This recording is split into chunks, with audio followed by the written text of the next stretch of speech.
Pada era digital seperti sekarang ini, telah tersedia alternatif komunikasi gaya baru, yaitu melalui media sosial. Komunikasi ini melahirkan kemudahan yang luar biasa bagi para penggunanya, karena hanya dengan menggunakan smartphone dan kuota, kita bisa menjelajah seluruh dunia. Kita bisa berkomunikasi dengan teman dan keluarga di seluruh mancanegara. Segala informasi dan berita dapat kita ketahui dalam sekejap mata. Oleh karena itu, media sosial sangat diminati di negara kita. Indonesia by ID pada tanggal 24 Mei 2023 memberitakan hasil survei Asosiasi Penyelenggara Jasa Internet Indonesia bahwa pengguna internet Indonesia pada tahun 2023 mencapai 215,63 juta jiwa. Namun hadirin, penggunaan internet tanpa pengendalian yang kuat akan berdampak buruk, seperti ketergantungan dan kecanduan yang begitu dahsyat, mulai dari kecanduan chattingan, update status, berselancar dari satu medsos ke medsos lainnya, hingga kecanduan game online, video porno, judi online, hingga menyebarkan berita hoax. Semua ini karena semakin hancurnya nilai-nilai karakter umat, dibuktikan dengan semakin mewabahnya kekerasan, permusuhan, sentimen antar agama, suku dan golongan, pemerkosaan dan pembunuhan. Padahal hadirin, untuk membangun karakter umat yang kuat diperlukan rakyat yang beradab dengan karakter yang sehat.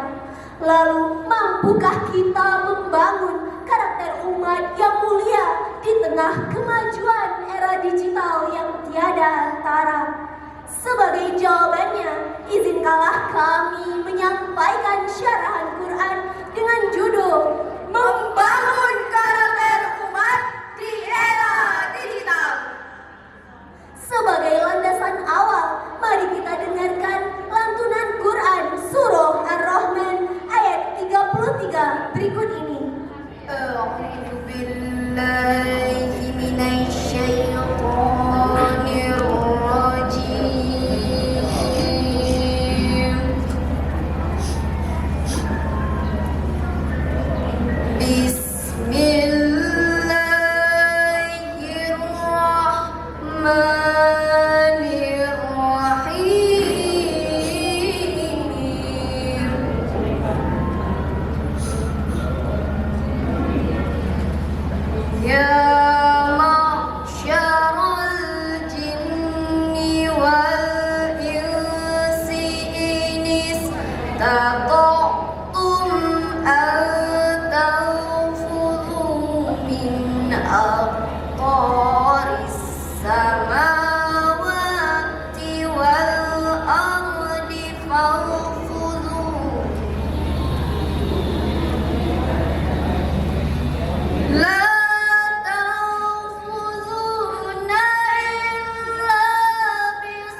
Aku berlindung kepada Allah dari godaan syaitan yang terkutuk dengan menyebut nama Allah yang Maha Pengasih lagi Maha Penyayang.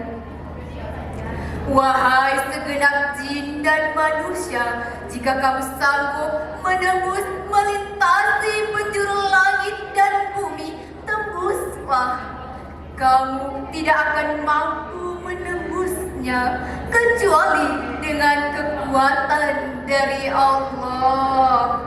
Dewan Hakim yang mulia, hadirin yang berbahagia, Imad Ad-Din Abu Al-Fida Ismail Ibnu Ahmad Ibnu Kasir Ibnu Zara Al-Bushra Al-Damashqi dalam kitab tafsir Ibnu Katsir halaman 629 menjelaskan mengenai asbabun nuzul dari Quran surah Ar-Rahman ayat 33 berkaitan dengan menunjukkan ketidakmampuan manusia menghindar dari takdir Allah. Pendapat lain juga mengatakan bahwasanya ayat ini menunjukkan kemampuan manusia menjelajah luar angkasa.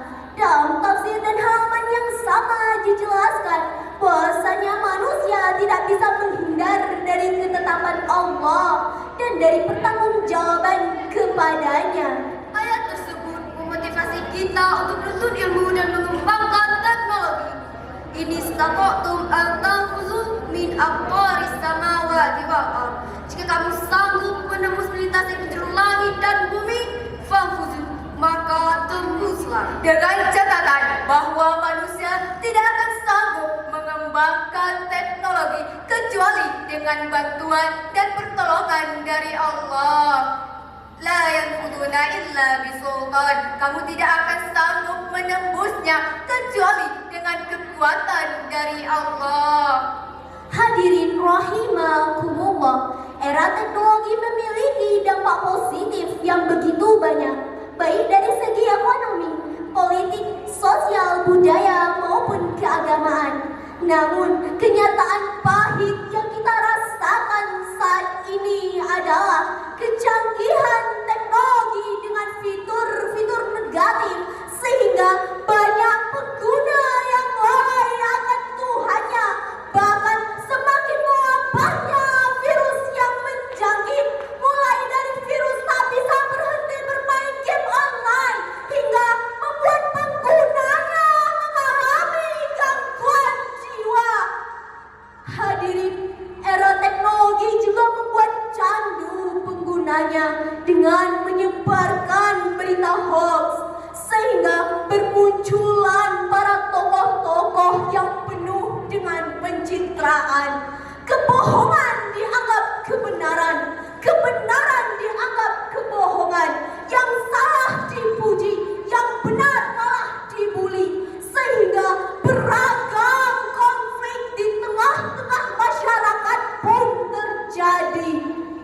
Lalu hadirin, bagaimanakah agar era teknologi tidak menjadi bumerang di negeri kita tercinta ini? Sebagai jawabannya, mari kita dengarkan lantunan Quran surah Al-Hujurat ayat 6 berikut ini. Ya ayyuhalladzina amanu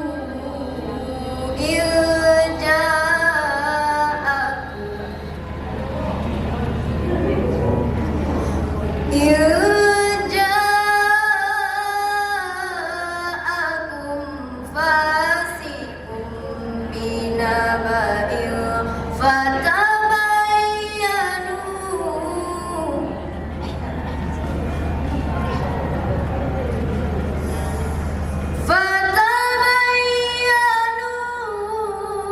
an tusibu qauman bijahalah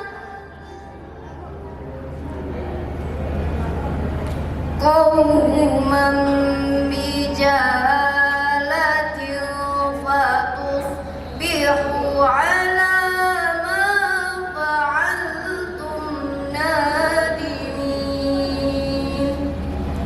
Shadaqallahul azim.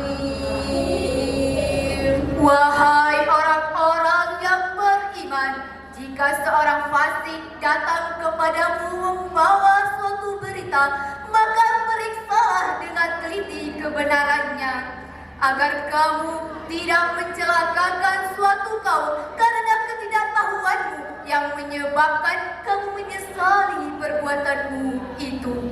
Maha benar Allah dengan segala firman-Nya.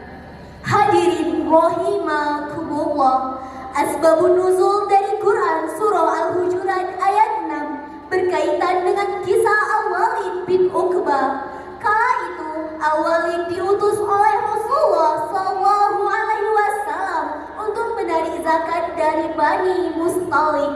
Namun Walid tidak berhasil menarik zakat dari Bani Mustalik. Kemudian ia kembali ke Madinah dan melaporkan kepada Rasulullah SAW. Namun Rasulullah SAW tidak percaya. Lalu beliau mengutus Khalid bin Walid, dan Khalid bin Walid bersama pasukannya memantau kehidupan Bani Mustalik. Ternyata Bani Mustalik masih menjalankan ajaran-ajaran Islam. Mereka masih memeluk Islam. Kemudian Khalid bin Walid melaporkan kepada Rasulullah SAW, dan turunlah Quran surah Al-Hujurat ayat 6 yang mengingatkan kita akan bahayanya mulut orang fasik.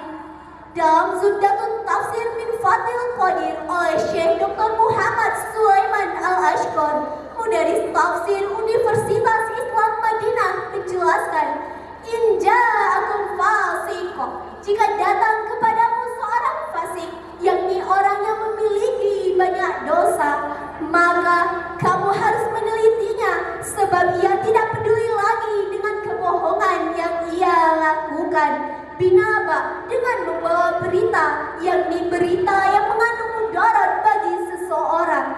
Fatabayyanu an tusibu qauman bijahalah, dan telitilah kebenarannya.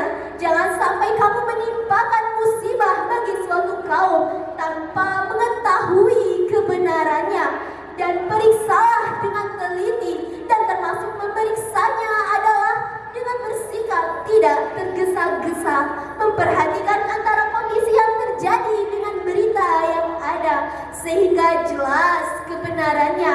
Fatusbihu ala ma fa'altum, dan sehingga atas perbuatanmu itu, sehingga kamu tidak menimpakan musibah bagi suatu kaum yang tidak seharusnya mereka dapatkan. Nadimin, kamu menjadi menyesal. Dalam ayat ini Allah Subhanahu wa Ta'ala menjelaskan, jika ada orang fasik datang membawa berita, maka hendaknya dicek terlebih dahulu. Jangan sampai seseorang menerima berita yang tidak benar, lalu dia mengambil analisa, bahkan mengambil tindakan terhadap suatu kaum dengan kebodohannya. Lalu hal ini sering terjadi, hadirin, ketika seseorang mengadakan permusuhan dengan suatu kelompok atau suatu kaum karena masuknya berita-berita yang belum pasti kebenarannya. Lalu karena analisanya yang salah, ia kemudian menyesal karena ia sudah terlanjur mengucapkan, mencela, bahkan mencerca. Dewan Hakim yang mulia, hadirin yang berbahagia, dari uraian di atas dapat kita ambil kesimpulan bahwasanya, yang pertama, era teknologi tidak dapat kita hindari. Yang kedua, kita sebagai penduduk bumi zaman kini harus mampu menyikapi teknologi dengan mengembangkan teknologi dan bijak dalam menggunakan teknologi. Yang ketiga, pemerintah harus memfilterisasi konten-konten yang akan dikonsumsi oleh masyarakat kita, dan pemerintah harus memblokir situs-situs yang akan membawa dampak buruk bagi karakter umat. Dan karena pemerintah wajib melindungi rakyatnya dari dampak negatif teknologi digital. Hadirin yang insya Allah berbahagia, demikianlah uraian kami pada hari ini, sehingga dengan adanya era teknologi dapat membuat umat menjadi umat yang kuat dan sehat, yang beradab, sehingga harapan kita agar terwujudnya baldatun thayyibatun wa rabbun ghafur akan tercapai. Amin, amin ya rabbal alamin. Kesempurnaan hanyalah milik Allah, dan kekurangan milik kita umat manusia. Wallahu musta'an ila tariqil jinan, unsur man qala wala